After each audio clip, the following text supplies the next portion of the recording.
Bonjour à tous, j'espère que vous allez bien. Aujourd'hui, je vais vous faire une petite vidéo concernant mon activité professionnelle de plantes aquatiques.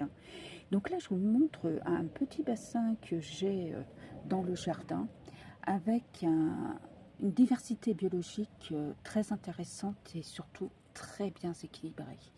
Donc cette vidéo, c'est surtout pour vous montrer que vous pouvez avoir des tout petits bassins. Celui-ci fait 90 litres, hein, il ne fait pas plus. Et donc, je vais vous montrer d'abord les plantes. Donc là, je vous montre, là, j'ai un iris qui a fait cette année pour la première fois des fleurs, mais là, elles y sont plus, donc je ne peux plus vous les montrer. Ici, vous avez une autre plante derrière, très jolie, qui est un graminé aquatique, que vous voyez là. Voilà, vous voyez que c'est très touffu, donc c'est très joli avec des toutes petites feuilles. Alors, excusez-moi, j'essaie de vous filmer ça. À la surface de l'eau, vous avez des lentilles d'eau. Alors, c'est pas les lentilles d'eau que vous pouvez trouver dans les mares à l'extérieur, parce que ces lentilles d'eau à l'extérieur, moi, j'en ai jamais vu. Celles-ci, ce ne sont pas les minores, mais c'est celles qui sont plus grosses et donc elles sont beaucoup plus gérables. Vous arrivez à les enlever très facilement. Elles sont effectivement très prolifiques, mais elles s'enlèvent très facilement.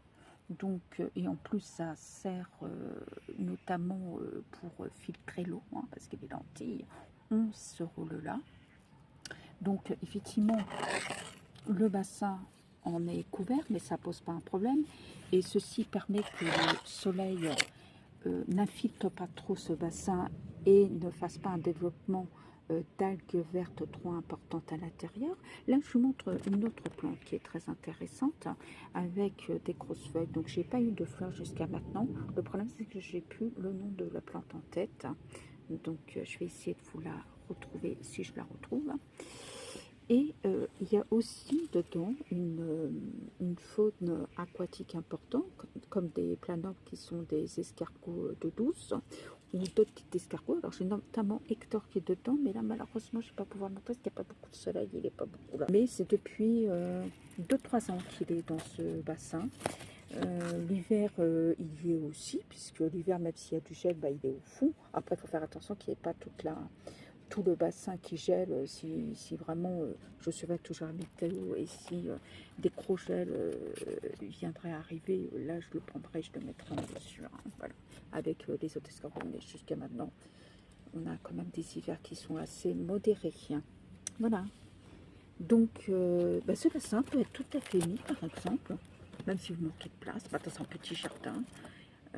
Ou sur une terrasse, sur un balcon. Après, bien sûr, on vérifie bien par rapport au poids que la structure d'un balcon d'une terrasse peut supporter le poids d'un bassin avec le poids de l'eau dedans et de la terre nécessairement qu'il y a avec l'eau qui s'y infiltre aussi, qui alourdit le poids.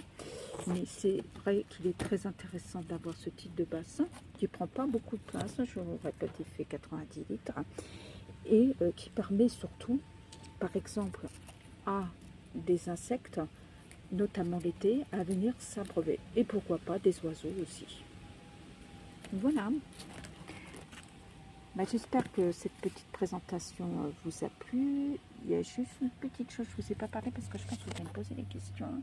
C'est notamment ces petits sacs blancs. Alors, ces petits sacs blancs, c'est des graines à récolter. Donc ces petits sacs blancs, c'est pour les protéger et pour les récolter. Donc j'attends que ça sèche et quand ça sera sec, je les couperai, je les récupérerai. Voilà. Je vous remercie d'avoir regardé cette vidéo et je vous dis à bientôt. Merci, au revoir.